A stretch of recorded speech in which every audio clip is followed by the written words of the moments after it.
We're really delighted to welcome Pawel Akhtel, ACS, creator of the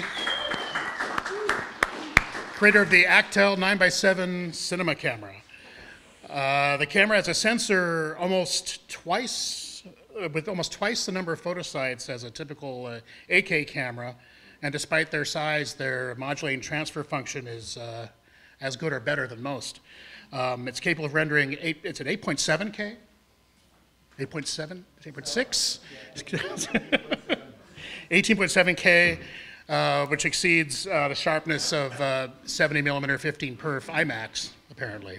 So we get to hear from Pawel, has had an amazing career designing underwater housings and camera systems, and he's going to fill us in on this. And before we get started, special thanks to David Stump for coordinating all this and bringing it.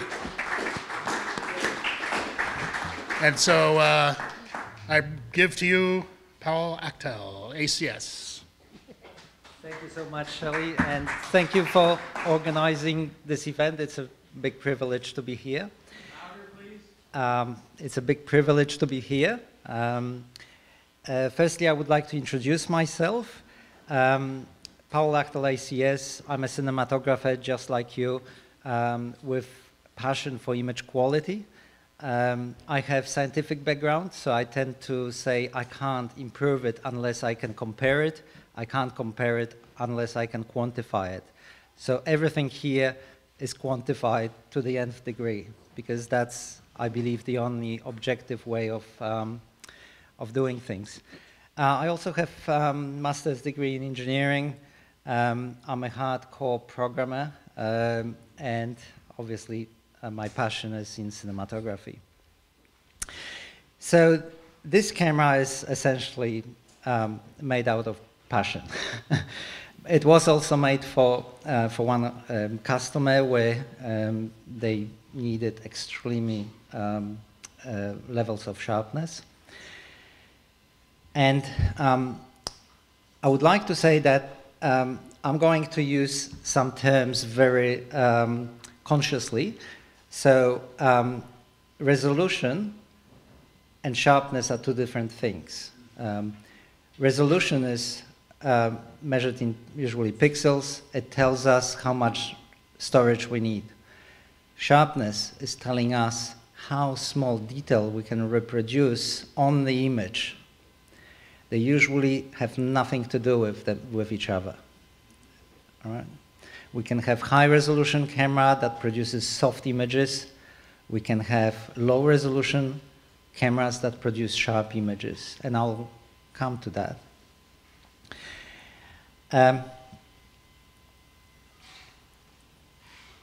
I'll also make some attention-grabbing statements, and I would like you to raise your hand if you think you disagree with it or it's not clear. Right? At the end, we might have time for some questions, but I would like you to essentially raise your hand and say, Pawel, I don't think it's right. Right? So, for example, this camera has about twice as many photosites as 8K camera, but it produces sharpness equivalent to at least 6 red raptors stitched together seamlessly. Right? Why?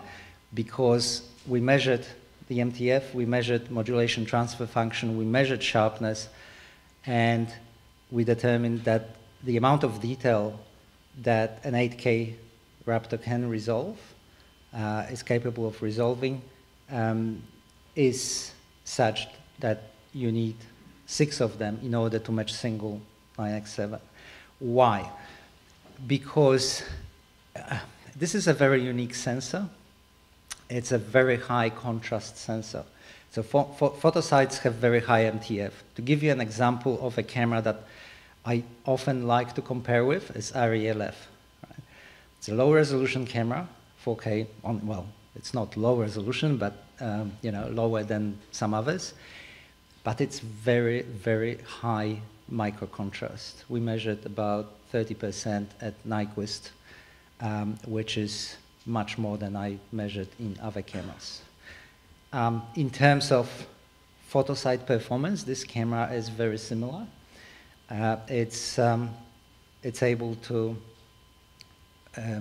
produce similar contrast, similar MTF per photosite, except those photosites are 1/10 of the size, and that's hard.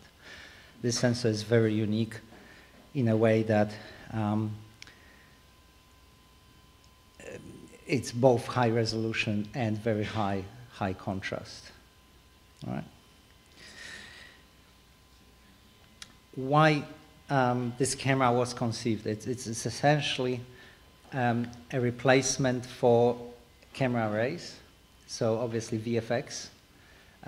We've done a number of VFX projects with large productions, where most recently Equalizer 3 for Sony Pictures. Even in a trailer where you have those cars blown off in a square in Italy, that was shot with 9x7 as a high resolution plate, where then VFX would overlay the effects on top of that. It's primarily been made for giant screen and immersive cinema. So we're talking MSG Sphere, high resolution LED screens, dome theaters, and also flat screen IMAX. It's got 4:3 aspect ratio, native, so we don't need to crop or build frame extensions. It's natively 9K by 7K, and the camera can deliver also, if needed, up to 18K by 14K measured resolution in the picture. And it does so with the amount of detail that's no worse than mainstream high-end digital cinema cameras, because when you go beyond Nyquist limit of the sampling, of the sensor sampling, obviously there is a compromise as to how much detail we can see and how much artifacts you get. And it's a very fine line. You get too much contrast, you get aliasing and mori. Not enough, you're basically losing the detail or not being able to discern it with your eye. So that's essentially it. I'm not sure why we lost the picture there. I'm not certain if we can get it back.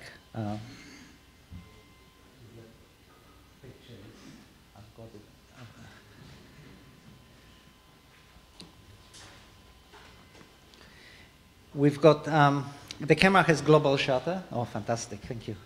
The camera has global shutter, which is essential for VFX work.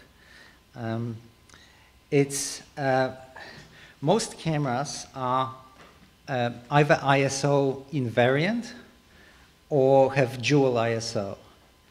This camera has 11 native ISO settings. So,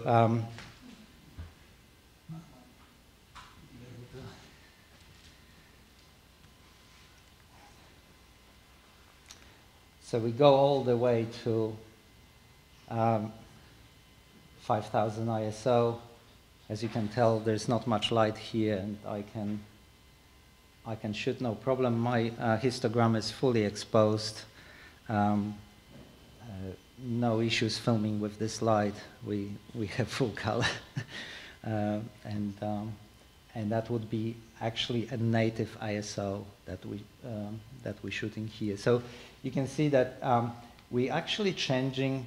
So in digital camera is different than film camera. Here we're changing gain, and the ISO is calculated at the top square. You can see 5100 there. So we're changing the gain, analog gain, but we calculate the corresponding ISO.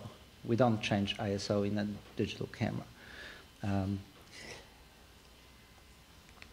The interface is very, very simple in a way that there's only one level menu.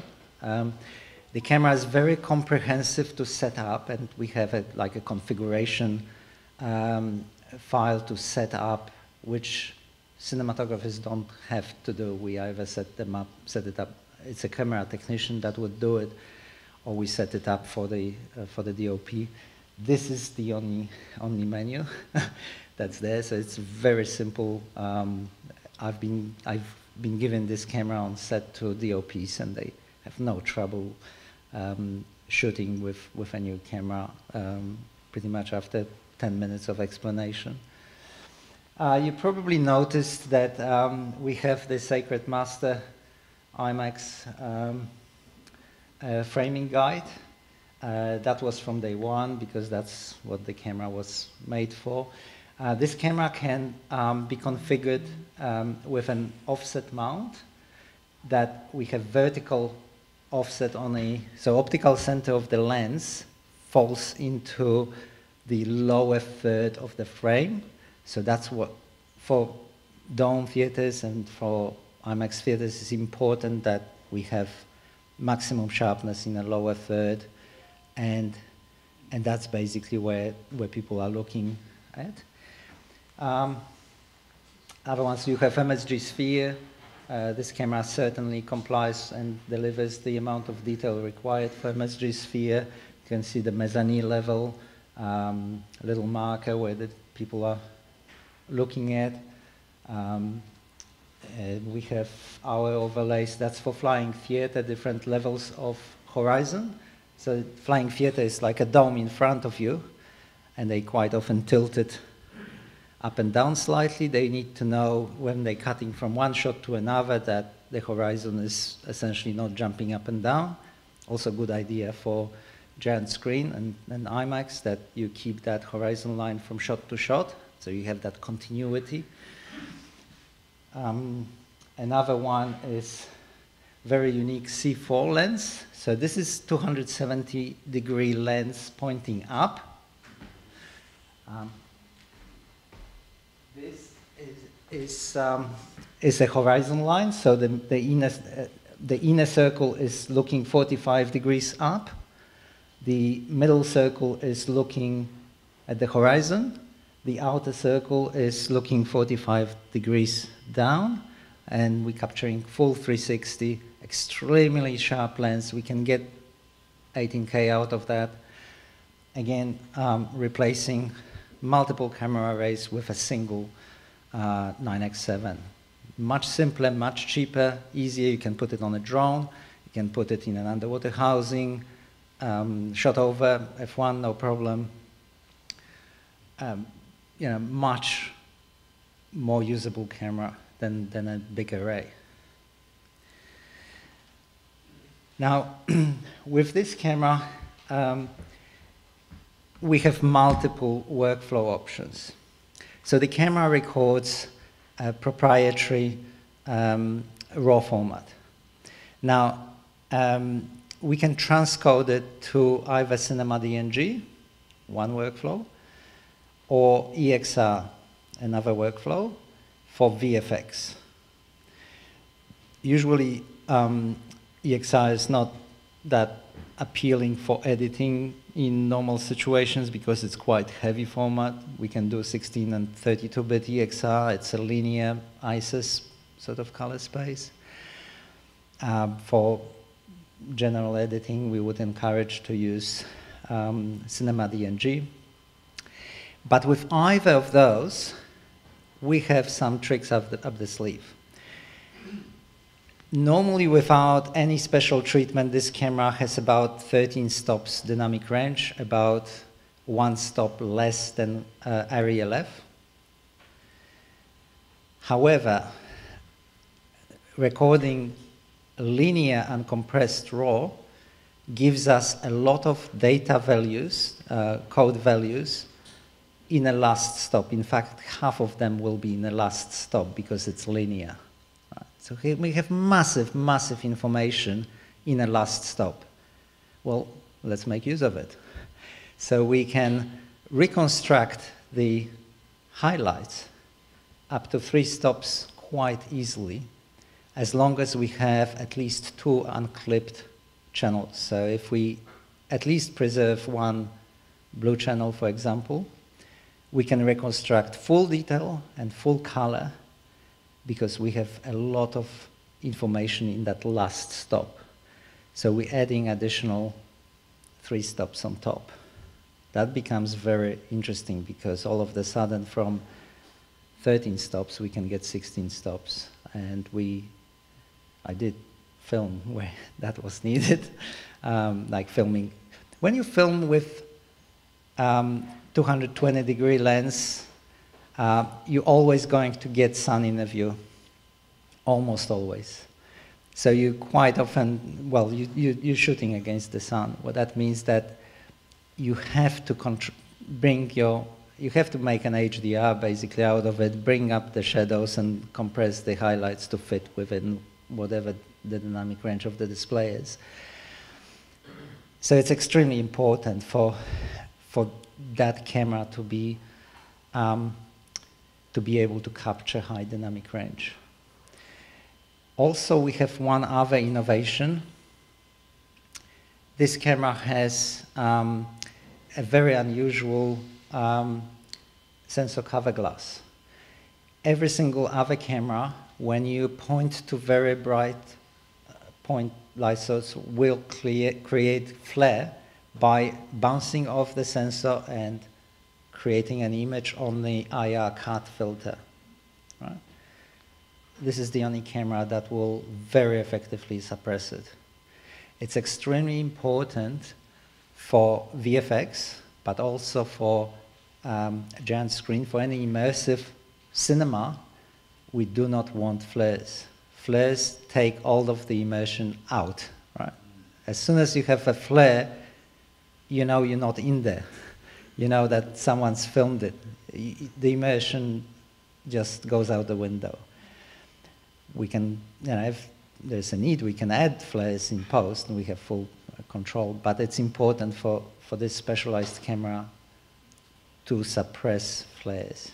And it's the only one that has that sort of mechanism. Can you talk about vector reflections, like Narcissus off the rear element of the lens, that it suppresses that reflection? So if you have flares inside the lens, well, there's nothing you can do. But the thing is that there is very little to no light coming back bounced off the sensor, and that's usually the main source of kind of flares that you probably don't want.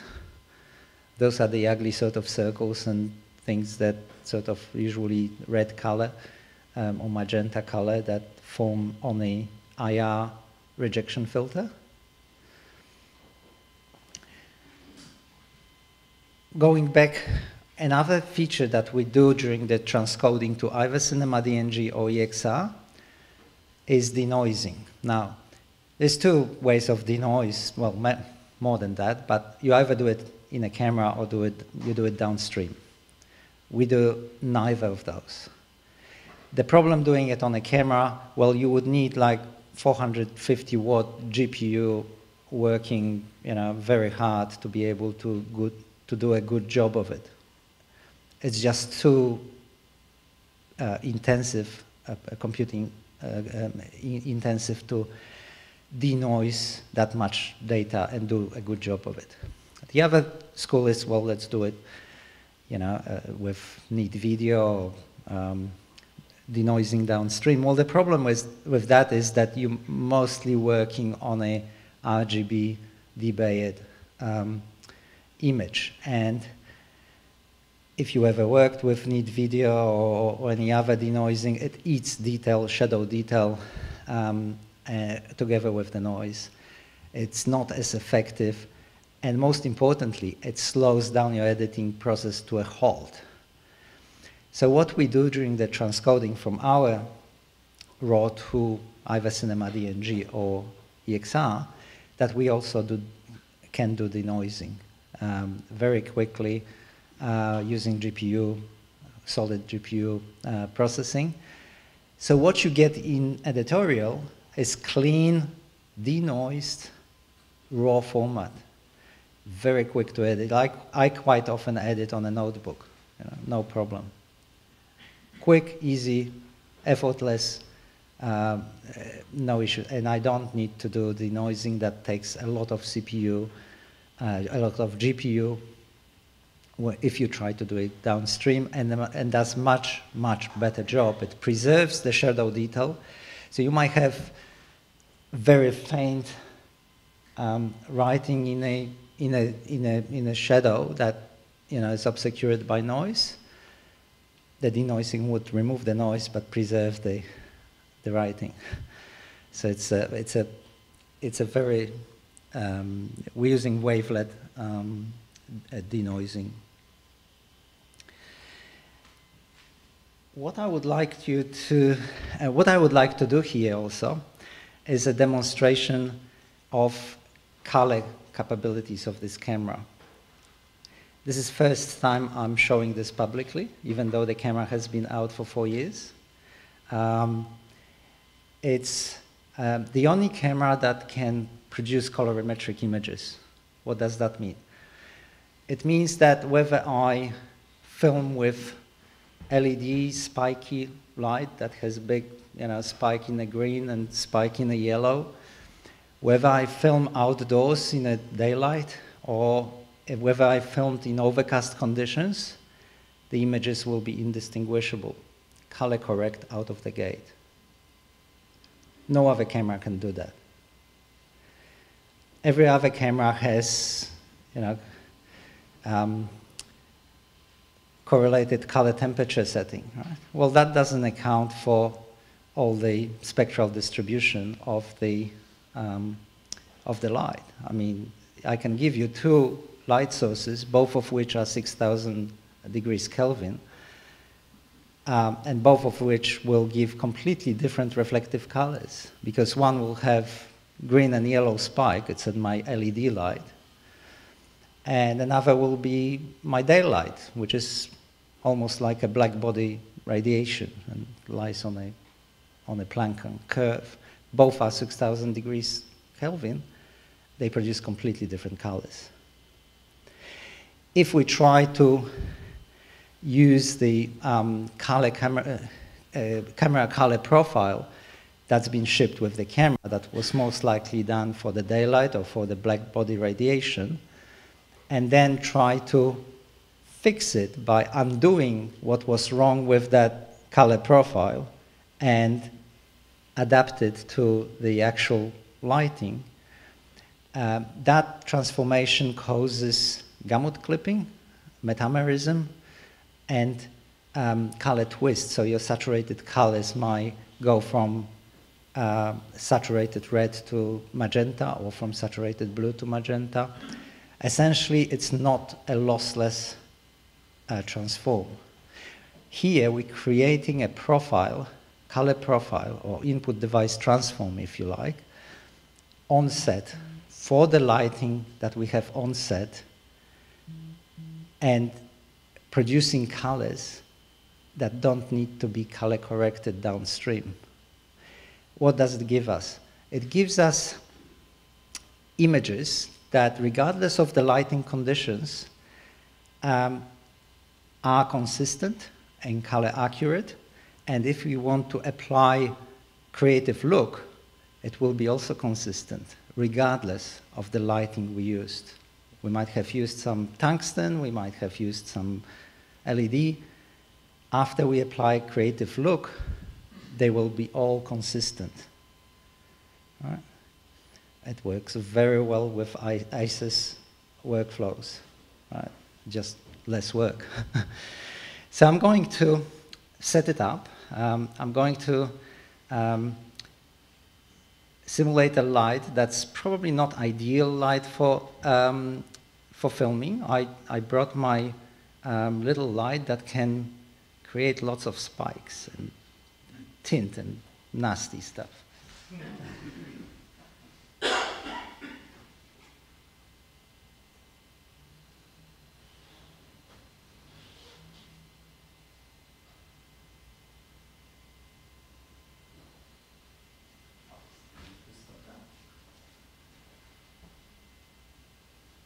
This looks good,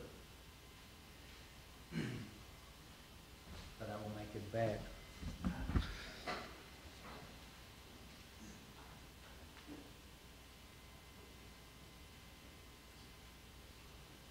Sorry, that's my favorite overlay for some reason. Okay, let's put a little dent on it. Oh, nasty. Is that purple enough for you?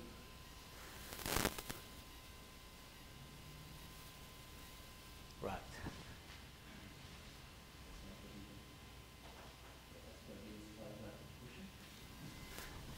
Anyway, we got this magenta tint on it.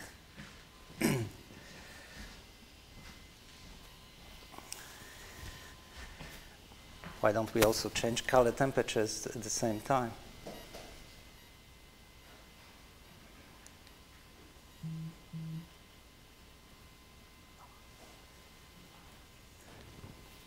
Yeah, good. Yeah, less than ideal lighting.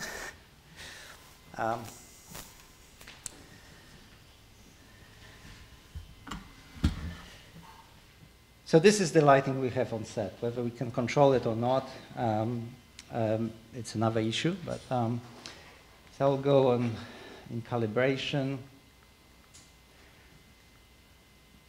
I'll set a preset as user 1. It takes about 30 seconds to just load, but we'll wait for it.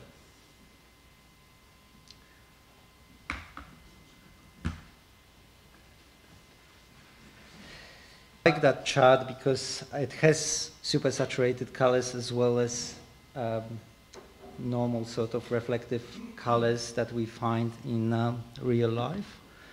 So it's good sort of mixture of lots of different colors. Okay. Let's have fun.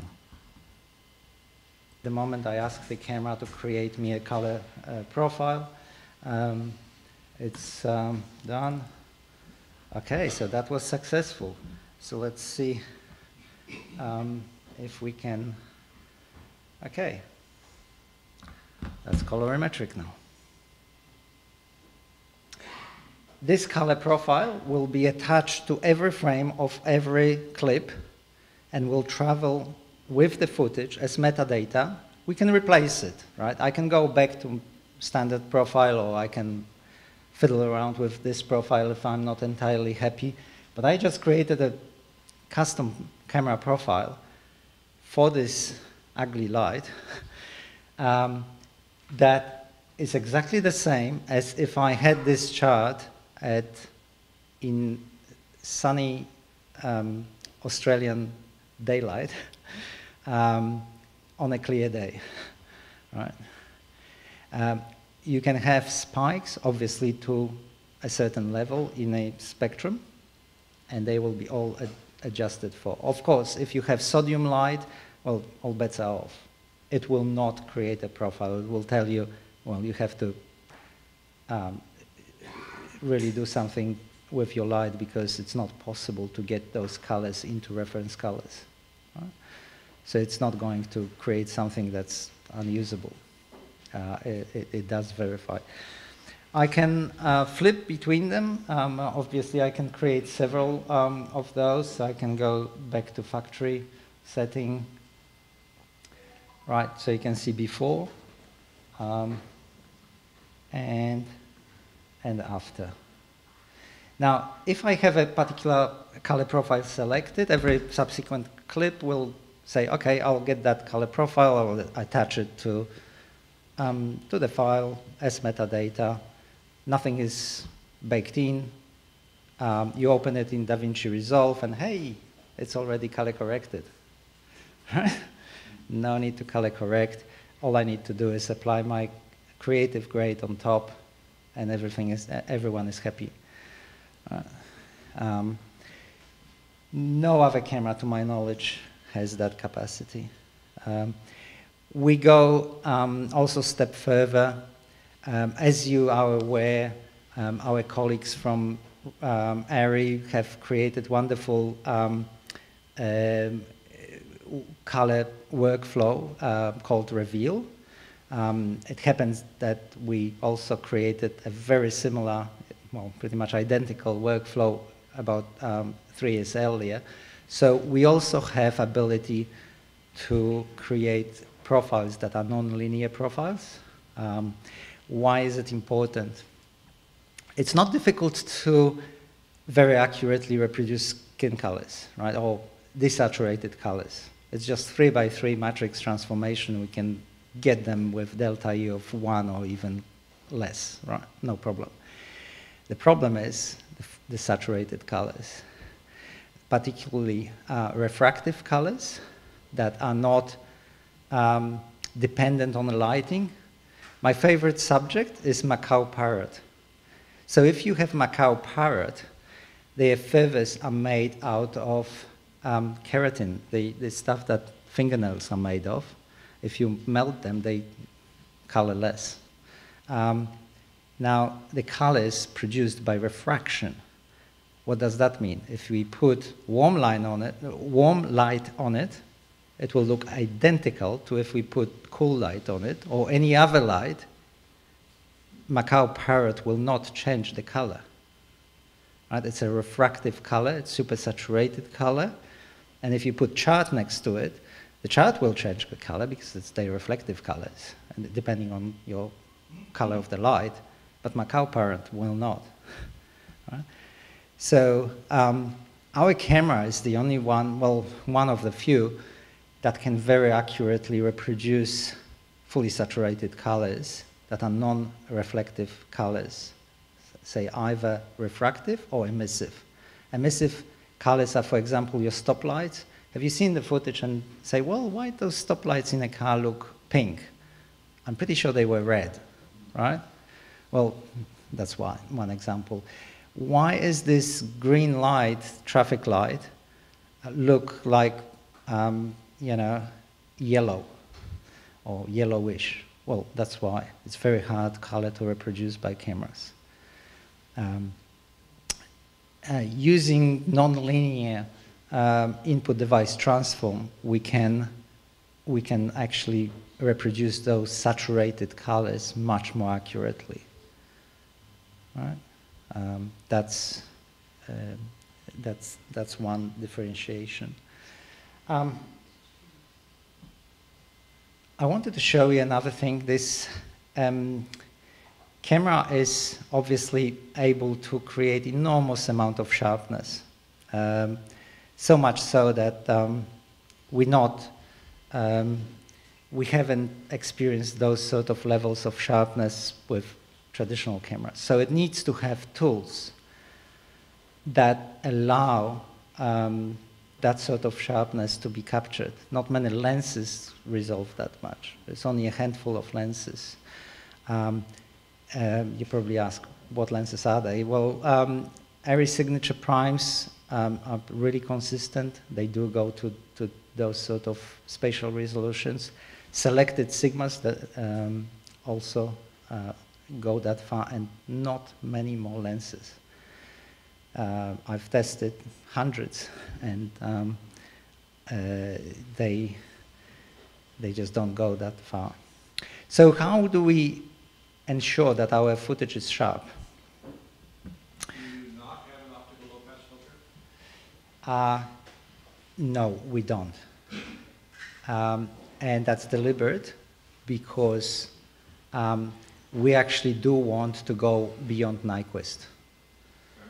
We're able to go out to even twice the Nyquist with still about 5% contrast and be able to use that information in a way that doesn't produce aliasing at a level that you can see, but is able to reproduce some amount of detail that might be discernible. It's a very fine line between artifacts and the detail. Basically, you overdo it and you get aliasing and Mori and all sort of nastiness. You underdo it and you just don't have that pop. You don't have the detail in at those spatial frequencies. That's probably the finest line you that we got this camera to. So how do we do it? So this camera has magnify function, as you would expect. So let's magnify. Now let me focus.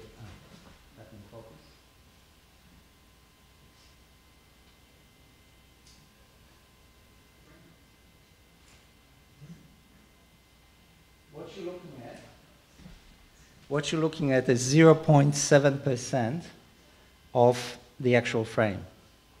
You need 126 of those to make up for a frame. It still sort of holds up, but the idea is that you could see just the pixel structure to be able to nail the focus. It's extreme level of magnification, extreme. So this is a 28 millimeter lens. You could see that I touched it gently and it all shakes. Well, I've got the lens support. I've got a tripod.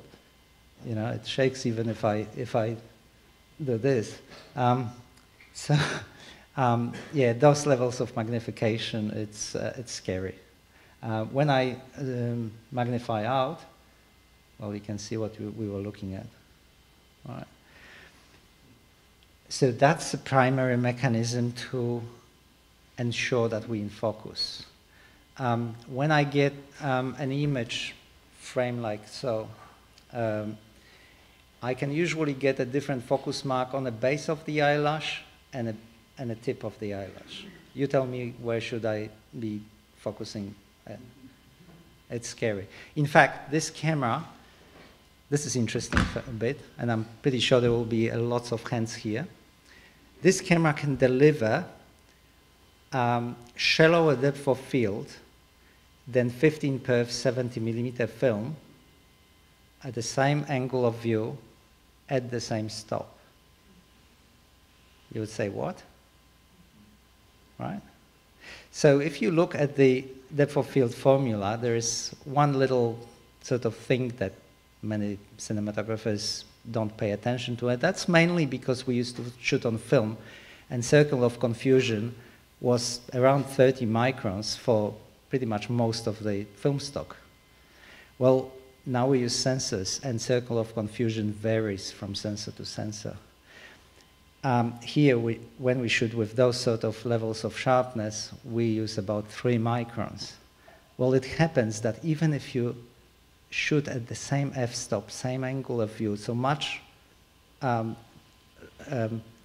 shorter focal length, right? So you would think, okay, we're going to have an extra depth of field. You don't, because circle of confusion is so small that it just negates even the f-stop that you would normally open up on a smaller sensor in order to get similar depth of field. Whereas here, because it's so, yep. So then if you stop down, you end up with diffraction kicking in sooner. Absolutely. So we can film in a very narrow range of parameters. That's exactly right. Practically speaking, we start seeing diffraction at f4. Right?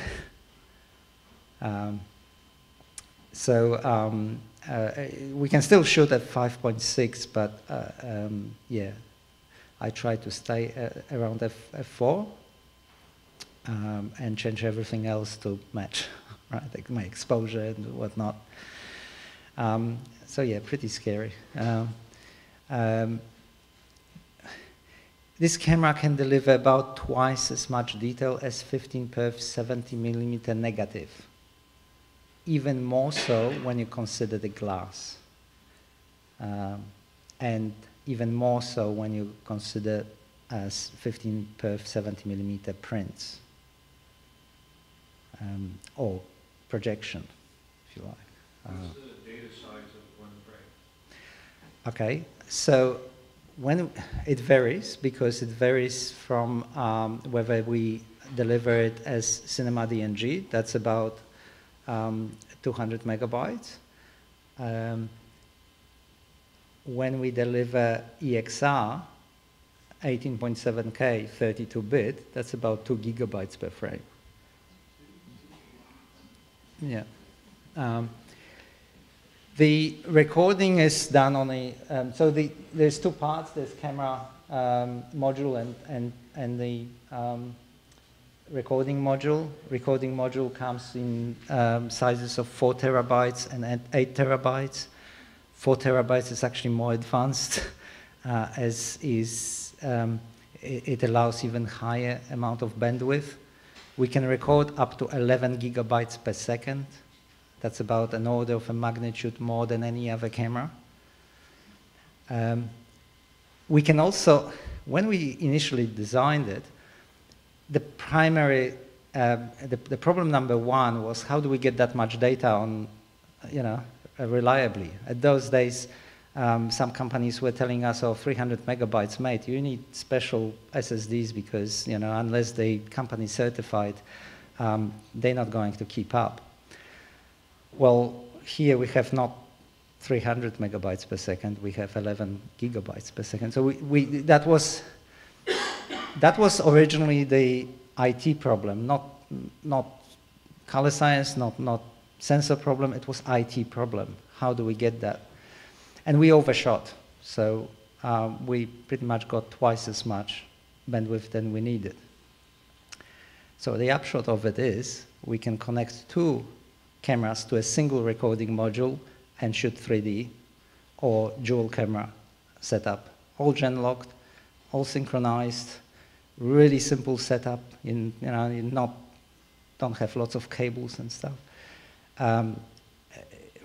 Obviously, the whole hell breaks loose. You might, need a top handle and do your ironing afterwards. It gets hot, but we can sustain it, and it's, one way of getting 3D images.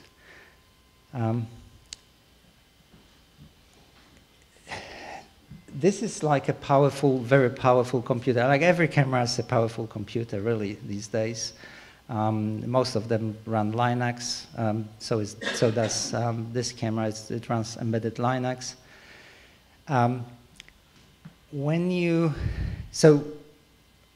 No other manufacturer allows you to get out of this screen and go into Linux and do your emails, go on Facebook, and do things that you would like to do. Well, we allow that, right? So which means we can connect your storage here. You don't need your workstation. You can do all of the backups, transcoding, QA, dailies on this device without needing extra workstation, which really speeds up things on set. Yeah.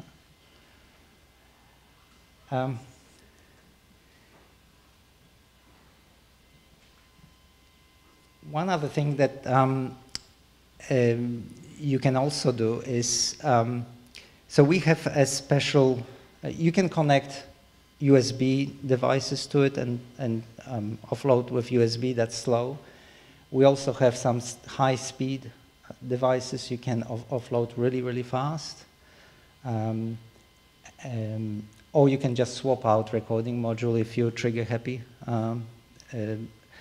If you filmed with 15 per 70 millimeter film, you would appreciate that you don't just roll and then we'll review it in post, right? Because you have, 2 or 3 minute load, right? It costs I don't know, Patricia might tell us, but it costs few $1,000s to process. Film stock is expensive, labor intensive. So, here you also have to be careful with how much material you shoot, but you still have 56 minutes recording time to shoot. All right, so you have much more space. And in fact, let's shoot something, because it would be boring if we didn't shoot some footage, right? So I would like to also demonstrate another feature, which I already showed the magnification, and you probably would appreciate that when I start rolling the camera, you know, the camera is rolling now. You can see the counter there, the CPU temperature is nicely going up, that's good. I can actually magnify in and out to check my focus, right, as I'm rolling. Right? Most cameras can't do that. And we actually punch into the RAW, have two separate RAW streams, one for storage and one to display. That's a very unique feature of the sensor that we can do that, which is very cool. Now, you probably noticed that that thing in a corner, this one, that's like a histogram. It is a histogram. It's a very interesting histogram. So histograms usually are, well, this one can be configured either in linear scales or logarithmic scales. All of the histograms that you have seen in other cameras are configured in logarithmic scales. So they're more sort of distributed sideways, right? Well, this one is, I prefer to run it in linear scales, which means half of it, that half, that's my last stop. So that allows me a very precise adjustment of the exposure.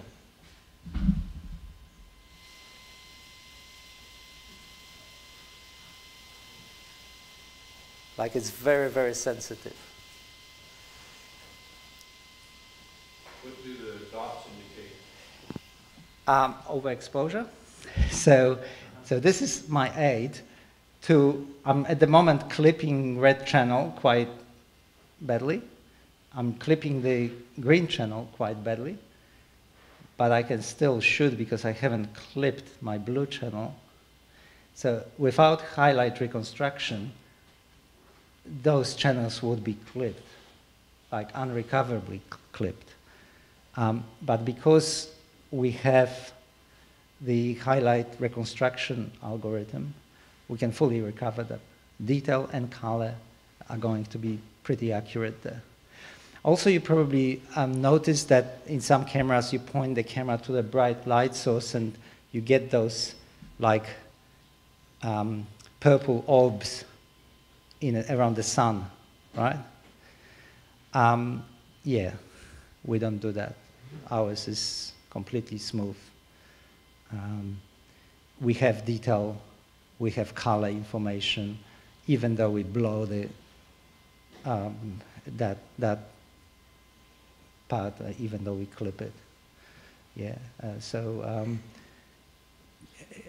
the image doesn't look digital at all. It's smooth gradient, and tonalities in the highlights, despite being clipped, are smooth. Yeah. I'm just cautious of time. I'll need to be out of here around 8, but I will be very pleased to take questions. I'm sure that. So this is camera number 7. We've made 9 so far. 100 meters. It's a soft, flexible cable. We can go quite fair distance. Is it fiber? Fiber, yeah. Very high-speed fiber, yeah. Okay, I have a question. 3 really short questions. What's the micron size of the pixels? 3 microns. Okay, and you have the exposure at 1/25th of a second. Yeah. That's at 9:7 mode. 18:14 mode, what's the exposure per frame? Okay, so I'm not sure if I got the question right. So it's at 24 frames a second, you have Yeah. 1/25th of a second exposure for each frame, correct? Yeah, that's correct. And that's at the 9:7 resolution, correct? That's correct. So if you up it to your pixel shift, which I guess is 18:14, then what's the exposure for the frame? It's the same. It's the same? It's the same, it doesn't change. Okay. So with this camera, we're changing exposure in milliseconds, which tells you absolutely nothing as a cinematographer, right?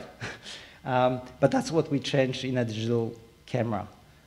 We don't change shutter angle in digital camera. That's something that is in film cameras. But us being cinematographers would like to know what's the shutter angle, so we recalculated right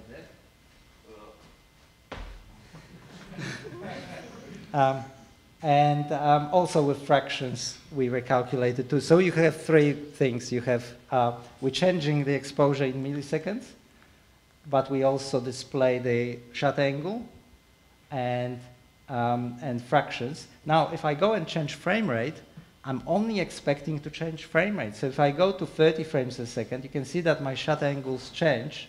Exposure hasn't changed, right? I'm shooting with 1/50th of a second, and my exposure is the same. So I'm changing just the frame rate. So this camera can... So put the shutter at 180, and what do you get for your exposure per frame? Shutter at 180, which is most film cameras. Okay. At 24. So, Put it at 180. I'm not sure if I got that setting actually. I got 172. Okay, that's close. Okay, then it's 1/50th, right? Yeah. So yeah, that's pretty close. And my final question is, what do you consider the native ISO of this camera? Again, there's 11 native ISOs. They range from ISO 500. I will demonstrate that. So I changed the gain. So this is my lowest ISO setting. I'm actually changing the analog gain. 500 is the lowest. 5,100 is the highest. And the latitude doesn't change? It doesn't change. It doesn't change, no. Yeah. So it's not a camera that's ISO invariant. Like, for example, Red would be ISO invariant. Sony would be would have dual ISO. We have 11 steps. Right? Yeah. What's your fastest capture rate that you can do? So in full gate, we can do 70 frames a second. If we reduce the height of the picture, so say 2:1 or slimmer, that goes proportionally higher. We can shoot 200 frames a second, no problem. I think there's some confusion with people are when you're talking about gain, because what Canon stills cameras used to be, well, I don't know if they're still like that, but you're talking about they have different gain stages, and yeah. It's still with the same window, right, that you're putting into your data, right? So you're changing your voltage, your yeah. gain voltage, but it's recording the same window of data, yeah. right? So that's what we mean by the 11 gain stages, right? Yeah. So yeah. I just want to make it clear, because I think people are getting confused by that. Yeah. But it's not like ISO invariant camera like Red, for example, where you just have same sensitivity of the sensor and peg your green card at a different code value, right? Now we have different code value as we change the gain. Yeah. Can we change the shutter so independently of the? So can we shoot at 48 frames a second with a 300-degree shutter? Yeah. So you can have any shutter value, any frame rate value. If you want some custom number for the frame rate or shutter or anything, you just put it in the menu. Menu is fully customizable. You can put and remove numbers there as you wish. So if you want only 24 frames a second and 30 frames a second, that's fine. You can just have those two numbers. If you want to shoot at, I don't know, 56 frames a second, well, you just put it in a menu and the camera will just do it. So, so it's fully customizable. This camera will gen lock at any frame rate, even non-standard frame rate. This camera will gen lock at variable frame rate, which means like a speed ramp. This camera will integrate with the motion control such that you can have in a triggered mode where you expose the frame at the controllable when the pulse comes in, up to the full frame rate. So you can have real-time pass, you can have slow motion pass, and the camera will expose in exactly the same position. Yeah. Now, one comment here, actually. Oh, do you have the microphone? Yeah. I've got the microphone. Oh. So a comment and question. One is, it's global shutter, so I would suggest maybe having it used on a virtual production, like a volume stage, Yeah. just to prove that out. And the second thing is, can you talk about the workflow just briefly, because we work in the Hollywood business and we're used to handing our files over to post facilities. If you output like a cinema DNG, what would the workflow be like? So if you, for example, work in DaVinci Resolve, you just bring it in on a timeline. It's already got the right input device transform, so DaVinci Resolve will use that. If you want to work with nonlinear input device transform, the camera can generate .cube files, and it's basically exactly the same workflow as ARRI reveal. So you put a LUT instead of the input device transform. The preferred workflow is ISIS, but you can pretty much work with any other color workflows. Obviously, having the direct scene referred feature takes ISIS to a next level. That's really what ISIS was created for, except here we have starting point, which is already colorimetric, which is, half of the hard work done. And so that color profile you created is an IDT and an ASIS workflow, basically? Yeah, yeah. Or we can make that color profile, it will be attached to every frame of every clip, but also the camera can generate .cube file that travels with every single clip that you can use in DaVinci Resolve to have full nonlinear input device transform. So, Phil, yeah? Yep. Yeah.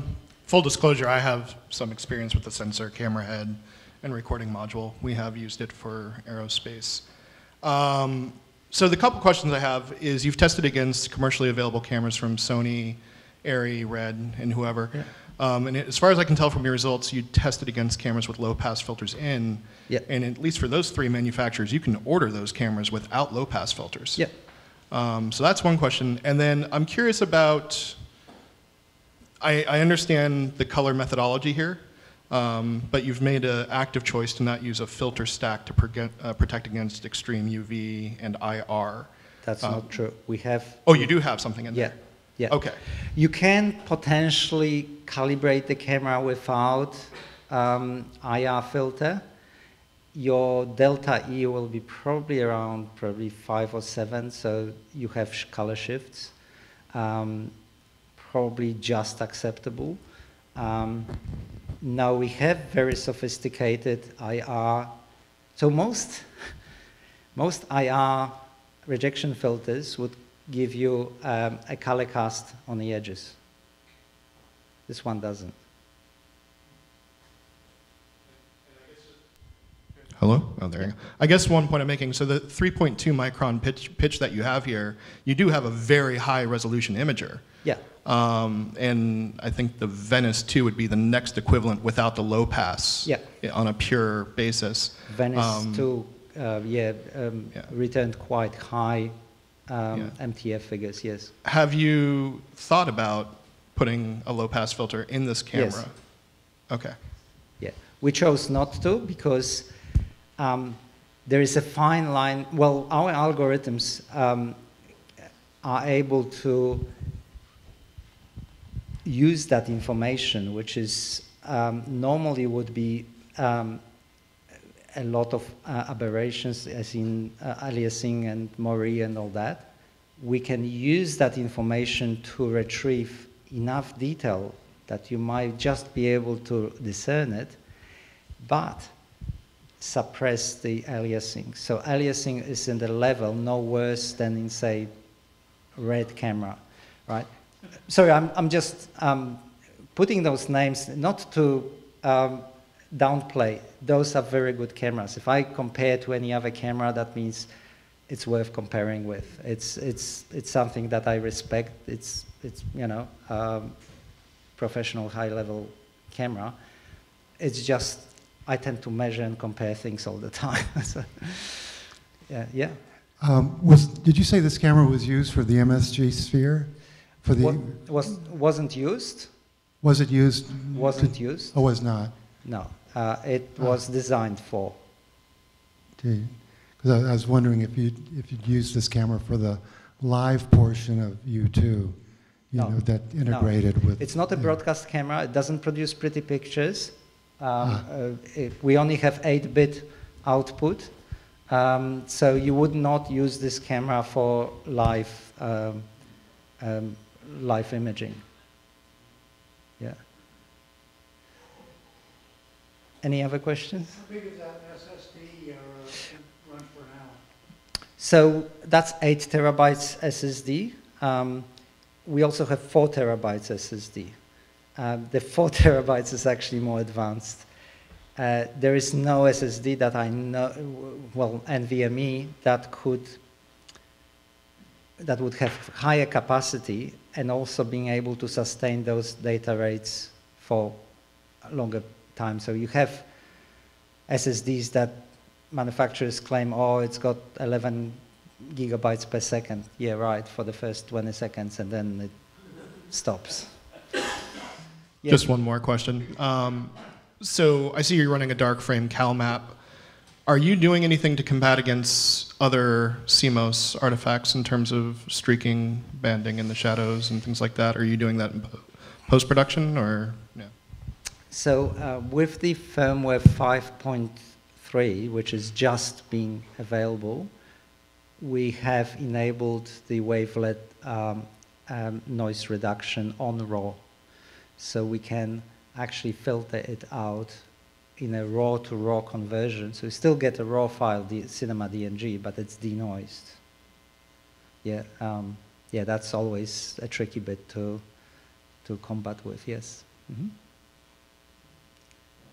Any more before I have to rush and catch my plane? Thank you so much. Thank you so much. Thank you.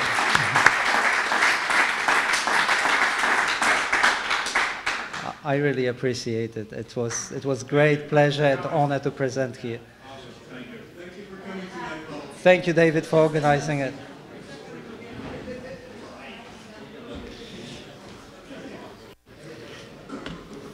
Thank you. Thank you. Thank you for organizing.